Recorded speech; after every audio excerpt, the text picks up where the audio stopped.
கடலூர் மாவட்டம் விருதாச்சலம் பகுதியில் காட்டுக்குள்ளூர் சாலையில் அமைந்துள்ள காய்கறி சந்தையை அகற்ற நகராட்சி அதிகாரிகள் நடவடிக்கை எடுத்து வருகின்றனர். தொடர்பான காட்சிகளை பார்த்து வருகிறோம். இது குறித்தான முழுமையான விவரங்களுடன் செய்தியாளர் பொய்யாமொழி இணைப்பில் இருக்கிறார். வணக்கம் பொய்யாமொழி, விவரங்கள் என்ன பதிவு செய்யுங்க. வணக்கம் நிஷா. கடலூர் மாவட்டம் விருதாச்சலம் காட்டுக்குள்ளூர் செல்லும் சாலையில் தினசரி மார்க்கெட் இயங்கி வருகிறது. இங்கு பாத்தீங்கன்னா புதிதாக நவீன காய்கறி சந்தை கட்டிடம் வரும் நிலையில் ஏற்கனவே கட்டப்பட்டிருந்த கட்டிடத்தில் வியாபாரிகள் கடை நடத்தி வந்தனர். இந்த நிலையில் வியாபாரிகள் கடைகளை காலி செய்யுமாறு நகராட்சி நிர்வாகம் பல முறை கூறியிருந்த நிலையில் இன்று கடைகளை அகற்றுவதாக நகராட்சி அதிகாரிகள் வந்தனர்.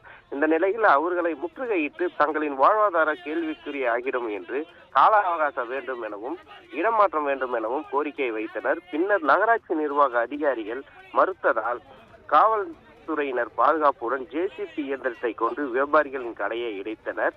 இதனால் வியாபாரிகள் லட்சக்கணக்கில் முதலீடு செய்து வந்த காய்கறிகளை கூட எடுக்க முடியாமல் தவித்து வந்தனர். இதனால் தினசரி காய்கறி சந்தையில் இயங்கி வந்த 90 கடைகள் வைத்திருந்த காய்கறிகள் முற்றிலும் பாதிக்கப்பட்டது.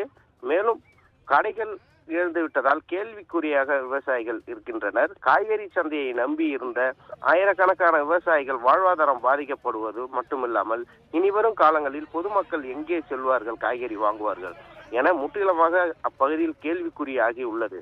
நிஷா, விவரங்களுக்கு நன்றி பொய்யாமொழி.